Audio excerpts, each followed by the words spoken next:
Hi, everybody. I'm Gene Simmons, and you are watching Vinyl Vagrants.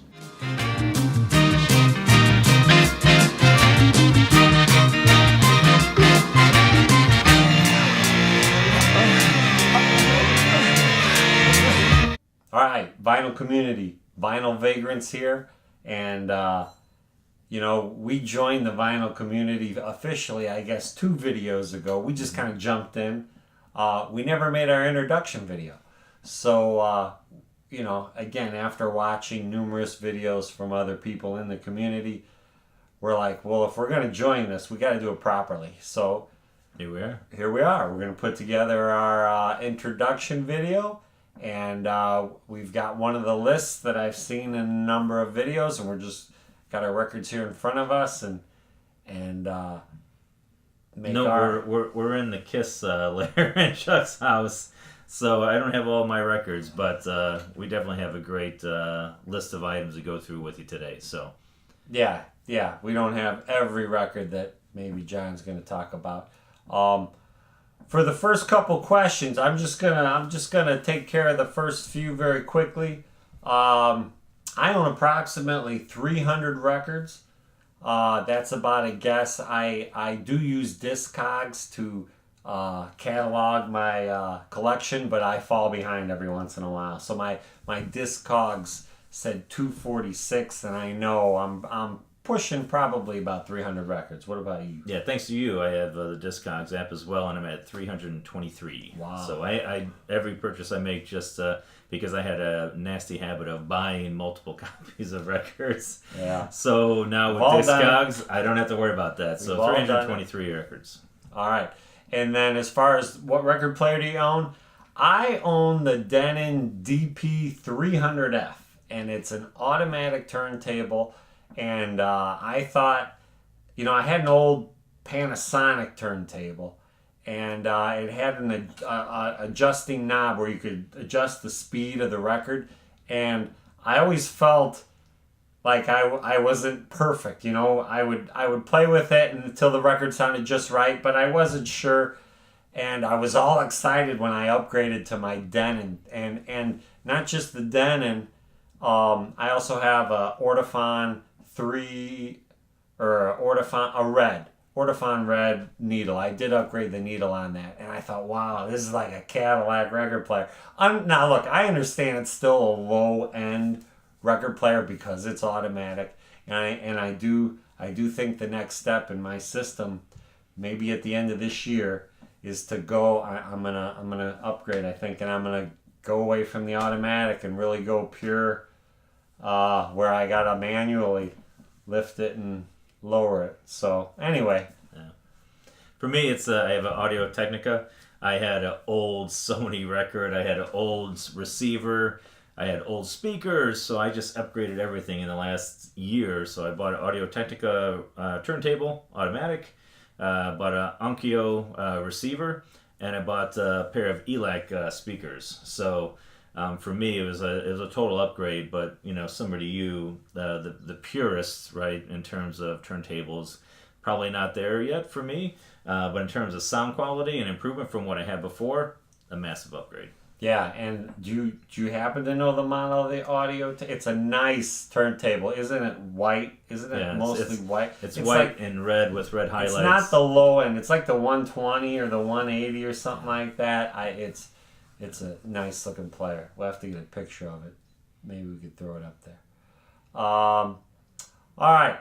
How old were you when you started collecting records? Well, I don't know exactly how to answer this. Like, when I was a kid, I started collecting 45s. If a song came on the radio that I really, really liked, I was lucky enough to have an older sister who was in the music, had a nice album collection. And so I just remember first starting out, maybe second, third grade, and whenever she would go buy a record, I would get like a 45 single. I wish I still had those. I think my sister kind of annexed them when she moved out. I think she took, because I had some great, That's some good stuff. some great 45s. But I mean, through the years, I've always bought albums here and there. I remember in college, in the early 90s. For example, like I have Pearl Jam's first album, first release, that, you know, CDs were all the rage then, but I remember seeing it at the record store, $10.99. I remember it like yesterday. I'm like, that's such a good record. I got to buy that on a Did you you know, ever on play it? vinyl. Oh yeah, it's open, it's played, but still, I've taken very good care of it. I mean, but when you bought it on vinyl, did you play it? Oh no! Oh. When I bought it, I never played it until years later. And the same with Nirvana Unplugged. I bought. So, you know, I started collecting a little bit in college, but as far as seriously collecting records, it was just about 2 years ago, maybe. Yeah. I mean, same for me. When I was little, I bought a handful of Kiss records because I was a big Kiss fan. Still am today, biggest, best band. And then I think for a while it kind of just, you know, it went to cassettes, right? Just showing our age. You know, we had the LPs when we were young, went to cassettes, then went to compact discs, of which I have like 3,000 CDs. And then, we just started really getting into the vinyl just over the last couple of years. And, you know, it can become expensive. And obviously space is always an issue, and there are arguably people out there that have thousands of LPs and, you know, bookshelves, and, you know, we're just, I'm finding all my albums are all over the place, and, you know, just trying to keep them in alphabetical order and everything else, is pretty cool. But for me, it was just, it was bought records early, went to cassettes, got rid of all those, have all those CDs still, and then now I've really just been exclusively vinyl. Just because of electronic downloads and everything else, I don't think I've really bought more than a handful of CDs over the last couple of years. So, unless it was for a record that I knew that wasn't going to come out on vinyl, I just wanted immediate, maybe like a soundtrack or something like that for my kids listening in the car. So, yeah. Yeah, with streaming now, you know, such access to streaming now, if I'm going to buy music, I only buy it on vinyl. Yeah. Because I know I can stream it otherwise. But, all right, so next question we've got. What's the oldest record you own? I'm actually going to combine this with the first record you ever got. And this is, you know, I'm going to, the way I'm answering this question is, the first records I ever got were hand-me-downs from my father's record collection. And he had a great collection of Beatles albums and everything. Again, my sister, very smart. She took all those. But I remember with the first time I had a record player in my room going through my dad's 45s. And one 45 that stood out to me, you know, not knowing anything about any of the music, was Brownville Station, Smoking in the Boys' Room. I heard that, and I'd play that over and over again. But my all-time favorite record, and this is the oldest record I own, and I should have looked at the year for this, but this is John Fred and his Playboy Band, and the song is called Judy in Disguise. And when I was a kid, this was my favorite song. I would play this over and over and over again, Judy in Disguise. Wow. And so this is the oldest record, and this is the first record I ever got. Very cool. For me, the oldest record and the first record I ever bought, I remember when I turned 5 in 1976, and my grandmother bought me one of those record players that looked like a suitcase. There you go. So it was all plastic. I think that's what we all It had a white handle on it, and you flip it open, it had a little speaker on the side, and you could play the records. And this record was the first record that she bought me. I'm also a big Spider-Man fan, and you can see the price tag on there was $2.49 back in the day on Power Records. It didn't have any songs on it, but it had stories because I was a big comic book guy, still am. And I just remember listening to this, you know, and it was intense, you know, not knowing, you know, what was going on, and it was a really cool record. So, you know, technically from a vinyl perspective, this was my first ever album. That's beautiful. That is beautiful. And you know what? Now that I see that, I can remember, I think I had a Batman record. I'm almost positive I had a record very similar to that, but with Batman and Robin on it. And this was with Manwolf was the villain, which was J. Jonah Jameson's son. Sweet. But it's pretty cool. 1974 was nice. when this was copyrighted. So very nice. All right, first album you ever bought with your own money? For me, it was third grade. Okay, now again, my older sister, she had a lot of records, so I didn't have to buy them. I would go in and I would listen to hers. And it was pretty much a heavy dose of Kiss and AC/DC. But the first album I ever bought with my own money was this soundtrack, Flash Gordon. All right, the classic Queen soundtrack. He'll save every one of us. Flash Gordon. Can't go wrong with it. That's awesome. After I saw this movie, man. that theme was just stuck in my head. It was stuck in And everybody's head. It was awesome. I loved it so much. I remember saving up, and it was a big day. Like, what was it, Sound Warehouse that was by Venture that on that side lot? And my parents, we took us there, and my sister was, of course, getting whatever she gets. And I'll never forget going there. In fact, the first time we went there, they didn't have this. They didn't have it. It was like sold out or something like that. And I was so disappointed. And then we went back the following 2 weeks later, maybe. And I remember flipping through and finding it in the bin. And it was like, yeah, this was magic right And that was there. probably just after, things started to dip off for Queen before they kind of made that big comeback. And I think weren't they supposed to make 3 Flash Gordon movies? It's supposed to be a trilogy? I would say. I'm not sure. Probably, yes. And I don't know about Queen's career at that time. I'm in third grade. And I also had the single, Another One Bites the Dust. And 1980, yeah. I forget what was on the flip side. Oh, Don't Try Suicide. That was on the B side of cool. Another One Bites the Dust. And how could I forget it? Like, I just played it over and over. I took that record to school and would pray for rainy days on recess, the Flash Gordon soundtrack, and Another One Bites the Dust. And I would just dominate the classroom record player. And anytime we had a rainy day, I would just play it over and over. Oh, I loved it. I was a DJ at third grade. Yeah, I love it. My first album I bought with my own money was Kiss's Paul Stanley solo record, released in September '78. I remember, I think I paid only just a couple of dollars for it. As everybody probably knows, or at least those Kiss fans out there, that these solo albums were probably, there were more copies released than were purchased. So there was a lot of discounting going on at the time. So I remember, when you're 7 years of age and you only have so much money on you, buying this record that probably at the time was only a few bucks on sale, this was what I bought, Paul Stanley. And I bought Ace Frehley after that. Very nice.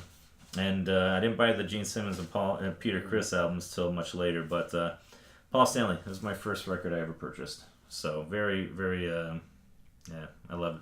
Very nice. Very nice. All right, the next question is the best discount album.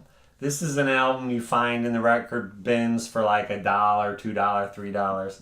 And I'm going to go with an old favorite here. Billy Squier, Don't Say No. I love Billy Squier. Classic rock. This is an outstanding album from beginning to end. I don't care what he did in the 80s with that dance video or whatever it was. That doesn't erase all the great music he made before that. Right. I can't believe that killed his career the way it did. Because, look, if you can find this for a couple bucks, this is well worth it, in my opinion. Best discount album. All right. I don't have a discount album, so we'll move on to the next We'll move question. on. Prized possession. Okay, my prized possession is actually hanging on the wall right behind me. So I got a substitute here. My prized possession I actually just found about 6 months ago was an original copy of Kiss's first album, No Kissin' Time, released before they added Kissin' Time to the track list.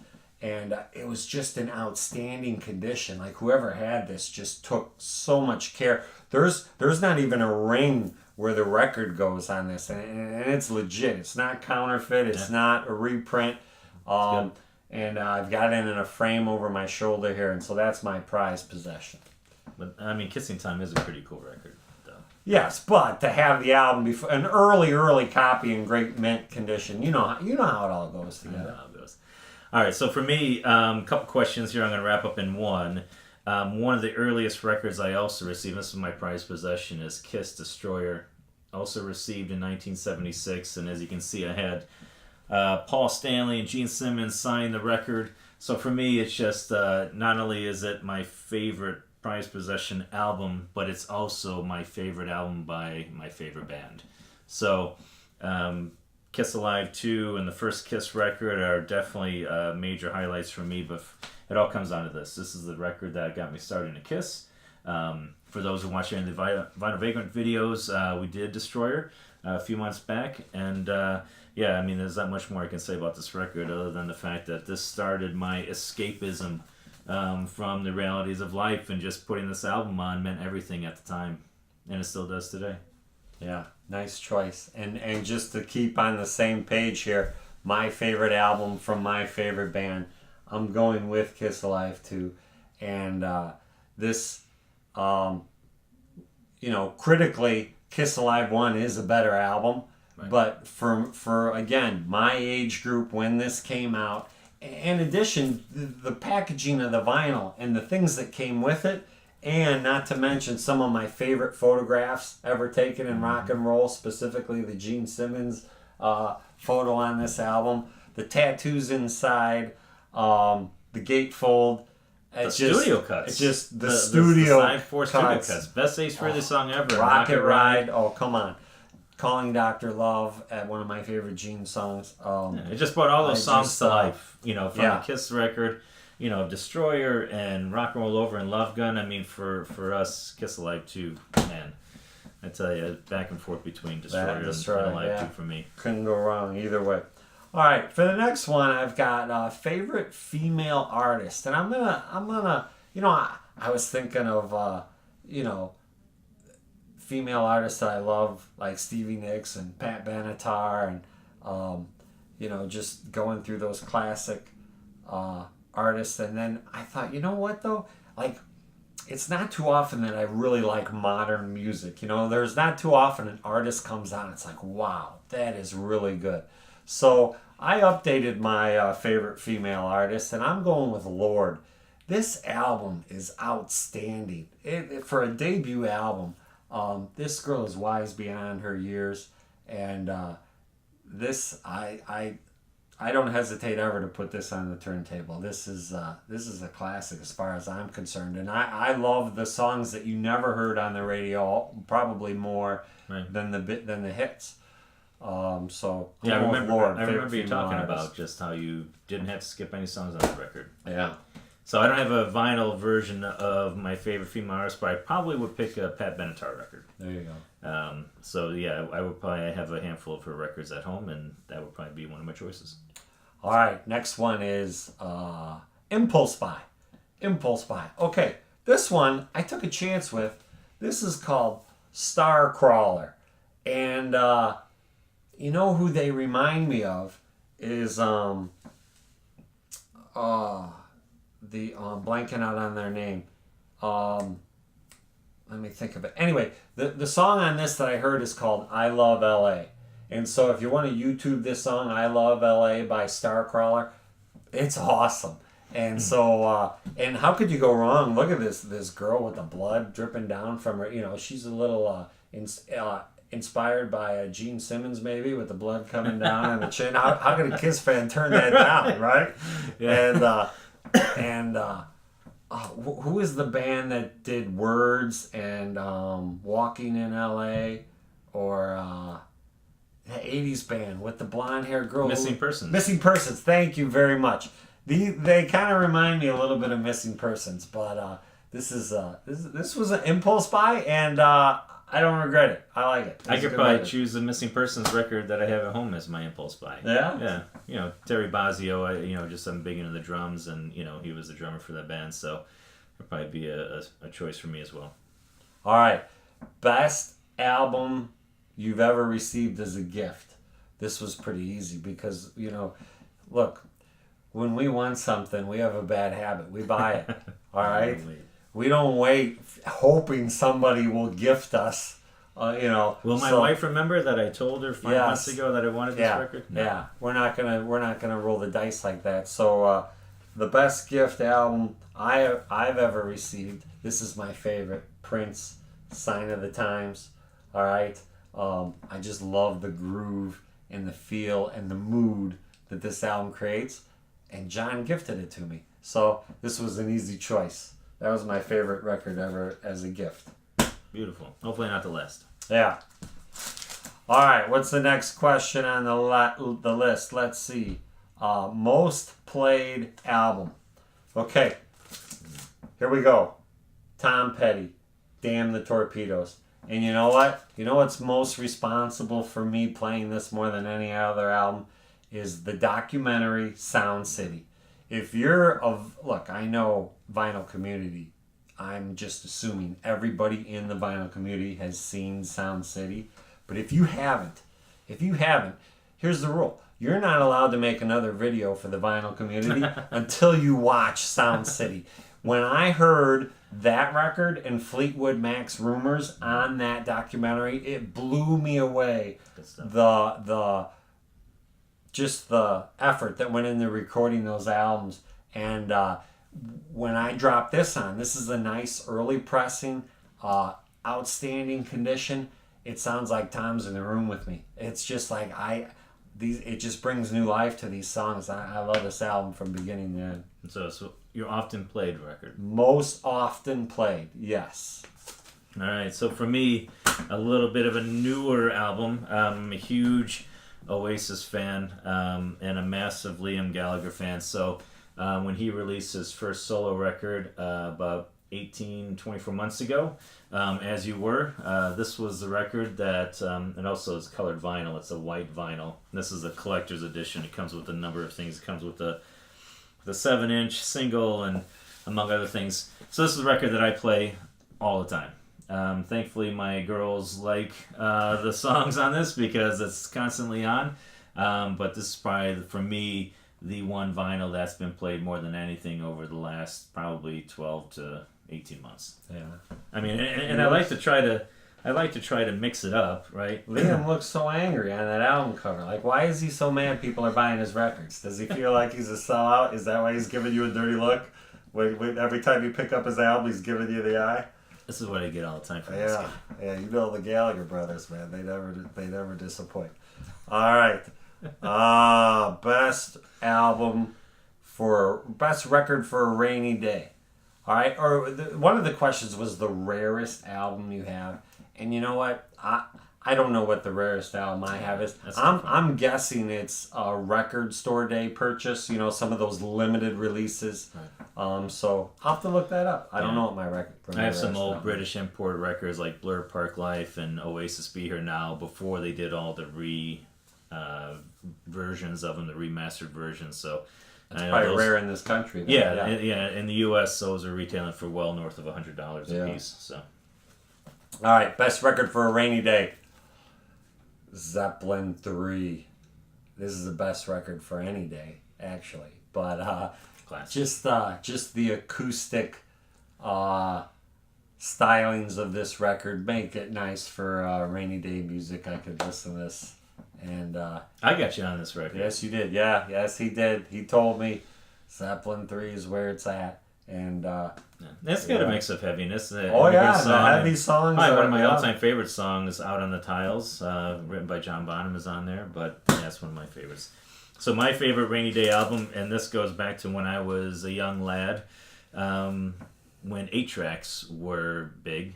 And the two biggest 8-tracks for me were Pink Floyd's "Dark Side of the Moon" and this album, Al Green's "I'm Still in Love with You."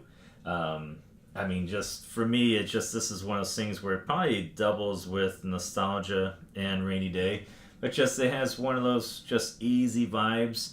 You know, Al had some notoriety when the Pulp Fiction came out and featured "Let's Stay Together," and kind of revitalized some things for his career. But for me, this is the album. This is the Al Green album to own, and it's phenomenal. So this is my rainy day record. Very nice, very nice.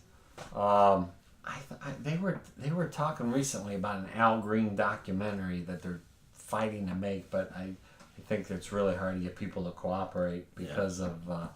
But that's something I think we all need to see. He had, You know, I hope he they had can that bring window. He down. had I'm Still in Love with You. He had an album called Call Me. He had Let's Stay Together. Yeah. And then he went really deep into secular music, kind of like with Right. Elvis. You know, Elvis Yeah. kind of had that period where he was big into gospel. Al Green kind of had something similar. All right, feel good album. I could have went a number of directions with this feel good. You know, it just kind of depends on what kind of mood you're in, I guess. But ultimately, when I was flipping through my records and thinking of all the things, this is an album that always puts me in a good mood. This is White Lion's Pride, and the song "Wait" is just one of those classic songs from the '80s, and I just have. Maybe it's a nostalgic album too because it puts me back at that time, but it's just a feel good song, and there are a lot of other songs on this album that also just keep me in that mood, so to speak. So Yeah, I think our heyday was really like that 80s glam hair metal Wait, period. Tell Me I like a lot. Tell Me is a good song. Lonely Nights is a great one. Lady of the Valley. So even Sweet Little Love. Yeah, I mean, this is a feel good album. My feel good album, I don't have it with me, but I do have it at home. It's probably one of my top 10 records of all time, is Beck Morning Phase. So for me, that album is my absolute feel good. I play it a lot when I'm driving into work. Morning Phase by Beck just came out. He has a new album out now, but it's the album before. It's kind of like a sequel to Sea Change, but a little bit in a lighter mood. Sea Change was more about the breakup that he was going through, whereas Morning Phase is just more of just an easygoing. His dad coordinated all the orchestral arrangements, and it's such a good album from start to finish. So Beck Morning Phase is my go-to feel-good album. Good choice. Good choice. All right, now we have the nostalgic album, and I've got two things here. First of all, I've got a record sleeve from a local record store where we used to go buy all our records back in the day. Hegwish Records and Tape. I miss it. And if you are from the south side of Chicago or northwest Indiana, you know Hegwish Records. So this actual sleeve from that record store, might seem like a piece of garbage, but to me this is very special. That's nostalgia. Yes, and in that state and in that sleeve, I would put this record, Motley Crue's "Too Fast for Love." Again, maybe it's just with the recent release of the Dirt movie. When I hear the songs on this record, it puts me back to that time period in my life, and everything just seems like I've gone through a time warp, and I'm back. I'm right back in there rocking with the crew. I love it. Merry-Go-Round. Yes. Yes. With the show. Yes. Public Enemy #1, Take Me to the Top. Yeah. Oh, yes. Such Great a classic stuff. album. So that's my nostalgic record. Yeah, and the reality is that's the tough part. I mean, a lot of these records, of our collection, I mean, any number of them could probably be nostalgic in some way outside of like newest releases. Where do you want to go back to? Yeah, Right? and it What really period? depends on your mood. Like you Yeah. said, I mean, The Dirt just came out for you or for us, and we're huge Motley Crue fans, so that makes perfect sense. For me, I mean, I went back and forth on a number of records, but I love Stone Temple Pilots, the Purple album. This, whenever I hear any of the songs from this record, it's just, you can't go wrong. It's arguably probably their best album, and I love all their records, but between the first album and this album, they're probably my two favorites. I guess with Scott Weiland's passing, it does make for a bit of a nostalgic, feel, just what could have been. This is one of my favorites. It's another one of those albums where there's not a single song I skip over. I still think Stone Temple Pilots underappreciated. To me, they're on the same level as any band in that era. No doubt. Soundgarden, Nirvana, Pearl Jam, Alice in Chains, Stone Temple Pilots. Yeah. Right up there with them. Yeah, Alice in Chains and STP were my two favorites. There you go. There you go. Okay.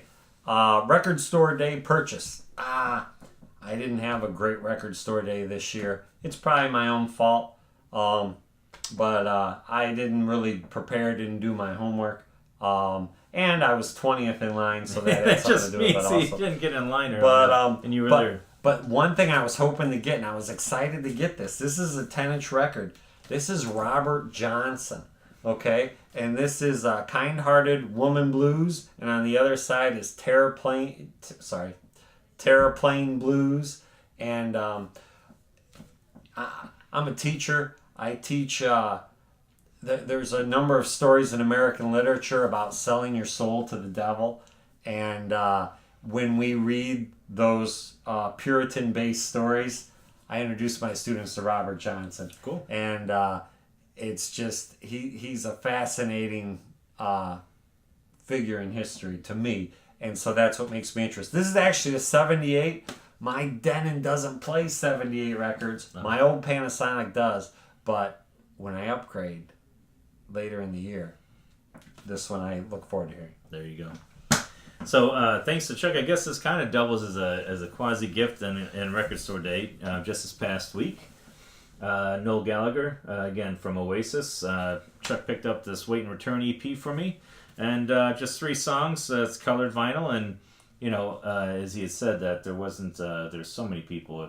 We just had one local record shop in the area that had record store day, and the line was out the door all morning. Yeah. And you were there at 7:30 in the morning. They didn't open until 9, right? Well, they opened at 8. Oh, and I was there at 7. They opened 7, at 8. okay. I was 20th in line.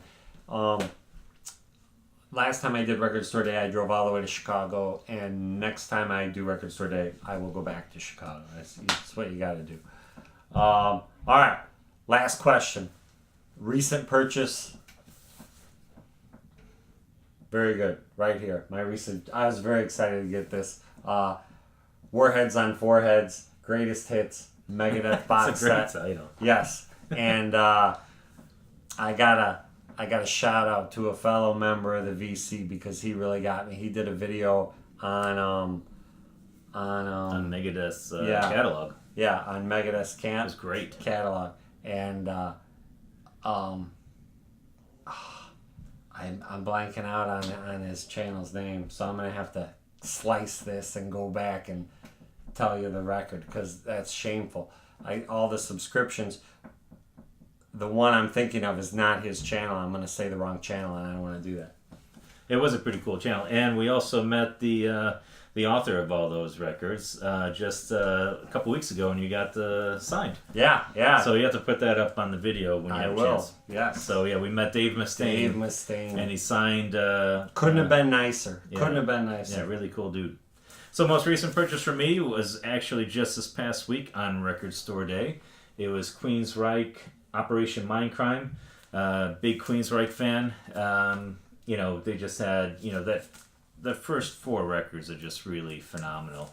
After Chris DeGarmo left after Here and the Now Frontier, I think he only played on half of the songs. Really Promised Land is the last great album for me, but this record's a classic.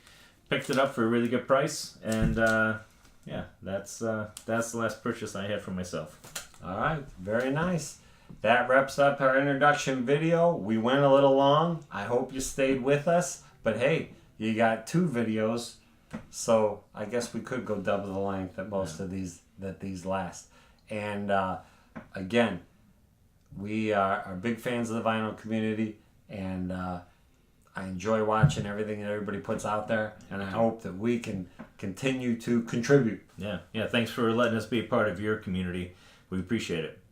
All right, we're Vinyl Vagrants. Keep your turntable spinning, your speakers shaking. Until next time, rock on.